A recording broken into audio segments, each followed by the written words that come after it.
I've sacrificed 10 years of my life building this place. Mimi ndo nimeinvest hapa, na alivyoona biashara inakwenda vizuri mwaka huu sasa wa 2026 ndio sisi tunapata wageni, tuna booking za kutosha, akaingia tamaa, akaterminate contract. Mgogoro wa wawekezaji kwenye sekta ya utalii kati ya Eric Mashauri wa kampuni ya utalii ya Travel Partner na raia wa Uingereza Timothy Fevell bado haujapatiwa ufumbuzi licha ya mkuu wa mkoa wa Arusha CPA Amos Makalla kukaa na pande zote mbili. CPA Makalla mara baada ya kukutana na pande zote wilayani Karatu mkoani Arusha anaeleza namna majadiliano hayo yalivyokuwa kiasi cha kushindwa kufikia suluhu. Sasa tulichokigundua katika mazungumzo haya ni kwamba mahusiano kati ya pande zote mbili yameyumba, na kwa sababu hiyo hata sisi ambao kama serikali tuliowaita katika hili linakosa nafasi ya kuwa sehemu ya usuluhishi, na hata isingekuwa serikali, sioni nia ya upande mmoja kuweza kutaka hata msuluhishi anayemuona wao kwa pamoja wanaweza akamtumia. Na kwa maana hiyo, kwa mazingira haya na haya ambayo tumeyaona, ni wazi kwamba serikali imetimiza wajibu wake wa kutaka kuhakikisha kwamba jambo hili halileti uvunjifu wa amani, lakini la pili, angalau katika hali ya kiutawala kuweza kuwakutanisha na waweze kuongea na kuwashawishi, na tumefanya jitihada hizo za kuwashawishi pande zote mbili wakae waweze kulimaliza jambo hili, kwa sababu kwa upande mmoja ambaye ni mpangaji tayari na yeye kuna bookings ambazo zimeshakwisha kufanyika na zinaelekeza wateja wake kufikia katika hoteli hiyo. Kwa hiyo tuliwaomba wakae walione hilo ili waweze kulimaliza vizuri. Awali mwekezaji raia wa Uingereza Timothy Fevell alimzuia mpangaji wake Eric Mashauri kuendelea na shughuli eneo hilo, kwani hajamlipa kodi kwa kipindi kirefu, sanjari na kulalamikia uwepo wa manyanyaso na vitisho. My name is Timothy Fevell. Jina langu ni Timothy Fevell. Nimekuwa Tanzania kwa miaka 10. Nilifika hapa 2016 na kutafuta Safari Lodges, na 2017 nikapata eneo hili hapa. Lilikuwa linamilikiwa na mwanamke wa Kimarekani anayefahamika kwa jina la Sharif na Martin Hoplin. Nikawa na miliki 25% tu. Sasa mwanamke huyo wa Kimarekani alikopa hela kwa baba yangu na kushindwa kulipana. Kwa hiyo baba yangu akanunua eneo hili hapa. Sasa baba yangu amefariki, akaniachia mimi hapa kama urithi. Mimi nikawekeza fedha nyingi kujenga na kuboresha, ndipo nikatafuta mpangaji hapa anaitwa Eric. Tumeandikishana mikataba na Eric, lakini sasa ana muda mrefu hajanilipa kodi yangu kwa miezi 10. Kwa hiyo mimi nimemzuia yeye asiingize wageni hapa hadi atakaponilipa deni langu, lakini maneno yake yamekuwa ni ya kunitishia maisha na kuniambia kuwa nikitaka kuishi kwa amani kwenye hii nchi niwe makini sana. Mimi ni mzungu tu. They said if you want to stay in this country from now on, you must be careful. You are not on my level. You are just a Mzungu. Like I said, I've been to court over this property once already. I've sacrificed 10 years of my life building this place. So if they want to arrest me, then they carry me. Kwa upande wake Eric Mashauri anasema amepangisha eneo hilo kwa mkataba wa miaka 15 na amekuwa akimlipa kodi, hivyo kuzuiwa kwake kufanya kazi eneo hilo ni kuvunja makubaliano. Chanzo cha mgogoro huu ni kwamba kwanza mimi nimefahamiana na Timothy nafikiri mwaka 2021 baada ya corona. Huyu Timothy ambaye wa Tallinn, yeye ni mmiliki wa kampuni inaitwa Tallinn, sio mmiliki wa Manyara Safari Lodge. Manyara Safari Lodge inamilikiwa na mimi Eric Mashauri. Kwa hiyo yeye baba yake wakati alivyokuwa hai, mzee mwenyewe aliichukua hiyo lodge kwa amri ya mahakama, ambayo ilikuwa ni pagala, yani jengo boma kwa amri ya mahakama. Kwa hiyo anamiliki, babake alikuwa anamiliki ardhi kwa amri ya mahakama pamoja na jengo mwaka 2020 nafikiri kama sikosei. Lakini alojenga hii lodge ilikuwa ni mama mmoja, kampuni inaitwa Tulia. Alikopa hela kama dola 300,000 kwa babake na Timothy. Babake na huyu Timothy ambaye analalamika yeye anaonewa. Alivyokopa zile hela akashindwa kurudisha kwa wakati. Akasimamia hiyo case, ikaenda vizuri. Babake na Timothy akapata trophy, yani akashinda case kwamba aidha yule mama alipe pesa, kama sio kulipa pesa basi lodge ikachukuliwa. Kwa hiyo mama yule aliposhindwa kulipa pesa, hiyo lodge ndio akachukuliwa na babake na Timothy. Kwa sababu babake na Timothy alikuwa mgonjwa na hakuwa na hali nzuri, ndio kumuita Timothy na kuandikisha kwenye majina haya Timothy. Ndio ikaingia Timothy kama mkurugenzi, akamweka kwenye kampuni. Ndio maana sasa hivi tunasema Timothy ndio mmiliki wa hapa. That is the story ya hili eneo hapa. Mwaka 2022 Timothy mimi aliniapproach baada ya kutafuta kuuza. Of course alikuwa anatafuta kuuza. Akaniambia mimi na lodge nzuri sana ambayo babangu alikuwa anamilikiwa na babangu, lakini babangu amefariki. Iko Manyara, inaitwa Tari Lodge ambayo ilikuwa zamani inaitwa Pumziko. Kwa hiyo ukichukua hii lodge kuinunua utapata pesa nyingi, ni sehemu nzuri na nini na nini. Nikamwambia sawa. Sasa kama hiyo lodge ni sehemu nzuri na wewe ndio mmiliki, kwa nini usirani mwenyewe, kwa nini unataka hela? Kwa hiyo ndio nikaja, kwa hiyo nataka nisimamie mali ya babangu, lakini uzuri babangu kabla hajafa aliweka jina langu mimi. Sisi tukaingia mkataba wa lease, long term lease, yani umiliki, tunamiliki hapa kwa miaka 15, kwamba tuwekeze pesa hiyo hoteli, kwa sababu mimi sikutaka kununua, nisema niangalie kwanza biashara inavyoenda.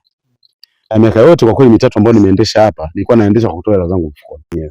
Kwa hiyo mimi sio mimi ndio investor, sio yeye. Mimi ndio nimeinvest hapa.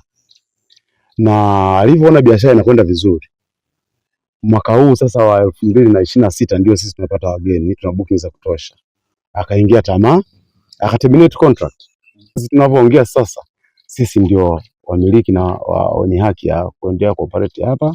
Kwa DC ameamua kwamba sisi turudi hapa tuendelee kuendesha biashara kwa sababu hoja zake hazina mashiko. Kwa sababu alikuwa anadai kwamba hajalipwa, amekuta amelipwa.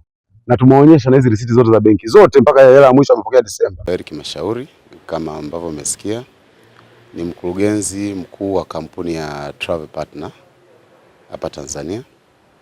Na ni kampuni inayojishughulisha na shughuli za utalii na tunamiliki mahoteli sehemu mbalimbali hapa Tanzania pamoja na shughuli za utalii mbalimbali.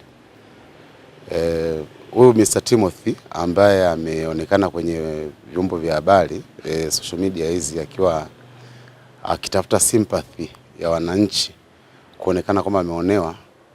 Mimi nilifahamiana naye mwaka 2021 mwishoni, ambapo alikuwa anatafuta mtu wa kuwekeza kwenye eneo ambalo liliachwa na marehemu baba yake mzee Flavel ambaye alifariki kipindi cha mwaka 2020. Alikuwa anahitaji mwekezaji wa kuwekeza kwenye ile eneo ambalo lilikuwa limejengwa lije kuwa lodge hapo baadaye, lakini lilikuwa ni pagara, jengo ambalo halijakamilika. Sasa alifahamiana na mimi akiwa yeye Uingereza, mimi nikiwa Tanzania. Alinipigia simu kwa njia ya WhatsApp na emails, na akaniambia bwana, mimi natafuta mtu wa kuwekeza ambaye mwenye mtaji. Nina eneo zuri sana liko Manyara hapo Karatu, jenga na kuweka miundombinu yote ya hilo eneo na kuweka furnitures na fixtures zote na kila kitu ili iweze kuwa ni hoteli, ambayo nimeweka mamilioni ya pesa, pesa nyingi sana nimeweka pale. Tukasaini mkataba wa miaka 15 kati ya sisi Travel Partner na huyu anaojiita ni mwekezaji. Kwa hiyo kwa kifupi, yeye sio mwekezaji, sisi ndio tumewekeza pale. Lakini kwa makubaliano, kwa sababu yeye ni mwenye eneo ambalo lilikuwa la baba yake, ambao alikuwa amelipata baba yake pale, tukawa tunamlipa base rent ya dola 25,000 kwa mwaka, ambao tumemlipa pia, tumekuwa tukimlipa na hatudai pesa yoyote. Lakini zaidi ya hapo tulikuwa tunampa commission kwa kila mgeni anaoingia, ambao pia tumemlipa, hapati, hamna shida yoyote. Lakini wakati amekuja Tanzania, nilipomtumia nauli akaja hapa Tanzania, alikuwa hana ajira pia. Akaniambia mimi sawa, nitakuwa napata pesa mara moja kwa mwaka hizi za base rent, lakini naomba uniajiri, na mimi sina kazi, sina ajira, na nimekaa Uingereza muda mrefu sina ajira. Kwa sababu kabla hapo alikuwa dereva kule South Africa, driver guide wa kuendesha wageni watalii. Basi kiubinadamu nikamwajiri kwenye kampuni yangu, akawa anafanya marketing, akawa idara ya marketing, na tukaanza vizuri. Nimefanya naye kazi miaka 3 akiwa mfanyakazi wangu, lakini pia nikiwa namlipa base rent yake ya ile eneo, lakini mtaji aloweka mtaji pale ni mimi. Ni pesa nyingi sana nimeweka. Ilipofika mwaka jana mwishoni, akafukuzwa kazi kwenye kampuni kwa sababu ya masuala ya ulevi. Masuala tabia ambazo hazikuwa nzuri za ubaguzi na za kubagua watu na kubuli staff wenzake, na pia vitendo vya ajabu ajabu. Na ndio tumeshangaa siku ya Pasaka tarehe 2 mwaka huu amekuja pale na mabouncer kwenye lodge, akafunga lodge wakati tuna wageni wa kuingia. Akaja na mabouncer zaidi ya 30 wako kwenye ice, akaja na walinzi wa private company ambayo ameikodi pale Arusha, wakaanza kuwanyanyasa wafanyakazi wangu, wakawaharasi, wakawatisha na kuwatoa ndani ya hoteli kwa kutumia mtoto wa bunduki kwamba mnadaiwa rent, hamjalipa rent, na akaweka bango la notice pale kwamba ameterminate. Sasa sisi tukaona kwamba si vizuri kwamba na sisi tutumie mabavu, tutumie mabouncer, tutumie nguvu kwenda kuwatoa wale. Tukaenda kwa kamati ya ulinzi na usalama ya wilaya Karatu, wakamuita kwenye kikao cha kwanza, akakataa kuja. Akamuita cha pili, akakataa kuja. Cha tatu kamati ya usalama ikaenda mpaka kwenye hoteli ya Manyara Safari Lodge pale. Wakamkuta pale Timothy akiwa anakunywa pombe, anacheza darts, na akaulizwa na kamati ya ulinzi na usalama kwa nini umekataa kikao. Akasema I'm busy anyway. Akasema I was busy. Hivyo basi wakamhoji pale kwa nini umeng'ang'ania kuingia kwenye ile eneo. Akasema yeye kuna rent anadai. Akaambiwa alete vithibitisho, akakosa vithibitisho. Lakini sisi tukaweka vithibitisho vyote, pesa zote ambazo tumemlipa hadai. Tumemlipa mpaka hiyo base rent yake ya ile eneo mpaka 2026 tarehe 31 Julai hadai pesa, na tumemlipa in advance. Ilikuwa next season ambayo tarehe 1 mwezi wa 8 ndio tungeweza kumlipa tena hela zingine $25,000, ambao pia tulikubaliana pia kwamba katika majengo ambayo tumeyaongeza pale tutakuwa tunampa renti $25,000, tunampa nusu $12,500, alafu $12,500 tunamkata kwenye rent. Lakini pia hiyo hatujamaliza deni kukatwa, yeye amekuja amevamia pale na kwa kutumia nguvu, na akiambiwa kutoka kwamba bado tuna mkataba, kwa sababu tuna mkataba miaka 15 ili kulikava investment yetu, anaanza kulia, anaanza kuona kama anaonewa. Kwa hiyo sisi ndio investor, yani nataka jamii ifahamike kwamba sisi ndio tumewekeza pesa pale, yeye anamiliki eneo ambao tumeweka pesa. Tumechukua mtaji tukawekeza pale. Tumeajiri wafanyakazi wa Tanzania pale. Tunalipa kodi za serikali. Tunalipa kila kitu kinachotakiwa kufanyika. Lakini yeye anapokea tu rent, na tumekuwa tukimlipa rent yake. Kile cha kushangaza, huyu bwana baada ya kuwa amefunga mageti na hao mabouncer na nini na kufukuza wafanyakazi wetu wote, akijua kuna wageni, kwa sababu yeye ana access na system, alikuwa ni mfanyakazi pale, lakini tulimpa system ya kuona wageni, Respad. Anaona kwamba tuna wageni, na mwaka huu ameona tulikuwa na wageni wengi sana, ndio akaingia tamaa kwa kushirikiana na dada mmoja anaitwa na Shesha, anafanya kazi pale Constantine, ambaye ndio mpenzi wake, na kuja kuvamia kwa nia ya kuchukua hilo lodge. Na ukiangalia kwenye social media wanasema wameanza kusema tangu Disemba kabla hajavamia kwamba wana lodge ambayo iko full furnished, wanaikodisha, wanataka mteja waende kulala pale. Wakati vile furniture zote na vifaa vyote pale ni vya kwetu na kila kitu mle ni cha kwetu. Cha pili, leo tumefanya mkutano na mkuu wa mkoa na kamati yake yote ya uwekezaji kutoka mkoa wa Arusha. Jopo lote wamemsikiliza madai yake, na sisi wakatusikiliza madai yetu. Madai yake yote aliyoyaleta sisi tumeonyesha evidence na tumemlipa na adai, na baada hapa akashindwa hoja, akasema mimi simtaki tu Eric Mashauri. Simtaki tu Eric Mashauri, anasema kwa sababu ananitishia.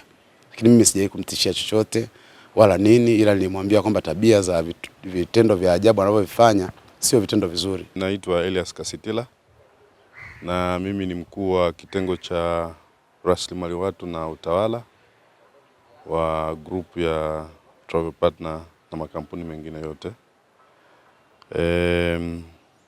Kuhusu kwenye huu mgogoro wa Darlin kwa maana ya Bwana Timothy ambaye nimeona ameenda viral kwenye vyombo vya habari na kuanza kulia na kulalamika kwamba ameonewa, anataka kudhulumiwa.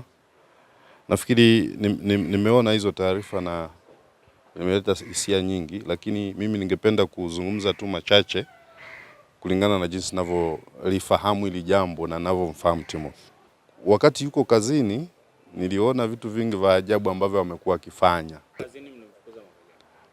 Tulimfukuza kazi mwaka 2024 mwishoni kwa sababu ya tabia zake za matusi, kutokuheshimu watu, ubaguzi. Mimi kwa jinsi ninavyojua, kwa sababu nilikuwa nasimamia pia na mambo ya utawala, nafahamu malipo yote ambayo anadai alishalipwa. Na wakati tumeenda kwenye usuluhishi na mkuu wa wilaya mpaka na awamu ya pili na mkuu wa mkoa, tumetoa vielelezo vyote vya yale ambao anasema kwamba anadaiwa. Na hii imetoa taswira tu kwamba hayuko sawa, kwa sababu kuna wakati mwingine anasema anadai miezi 8, wakati mwingine miezi 10, miezi 6, miezi 9, alafu viwango mbalimbali kwa nyakati tofauti. Anasema anadai dola 26,000, dola milioni 26, dola 19, dola 54. Kwa hiyo inconsistency hizo ambazo anazozifanya zinamfanya mtu aeleweki kwamba anafanya nini. Awali katika utatuzi wa mgogoro huo, mkuu wa wilaya ya Karatu Lamik Karanga aliomba wageni waliokuwa wameshawasili hotelini hapo waendelee kuhudumiwa bila kujulishwa kuwa kuna mgogoro, wakati jambo hilo linaendelea kushughulikiwa. Hata kama sisi tuna migogoro hatutakiwi kuianika. Kwanza kampuni itapoteza wageni na sisi wenyewe tutapata image chafu. Ndio maana unaona sisi hatujatumia nguvu. Tunawaambia, lakini wengine wana interest zao. Kuna taarifa za booking sisi tumeuliza reservation, hatumuulizi mashauri, print tupe document. Tusiseme tu kuna wageni wakati hakuna document. Na nikamueleza yule mkurugenzi, yule mama akasema what if zingine zikiongezeka? Nikamwambia hapana, as we speak from today waambie wasiongelee kuendelea kufanya, kwa sababu aidha mnaweza mkatumia lugha nzuri kwamba hoteli inafanywa renovation au mambo mengine, lakini msiseme kwamba ina mgogoro, kwa sababu kesho pia na nyinyi mtahitaji wageni. Mimi nimewaambia within walioomba mwezi huu na mwezi ujao, kwa sababu wameishatoka kwenye nchi zao na wameishalipa hela. Tunavyoongea hapa kuna wengine labda wako uwanja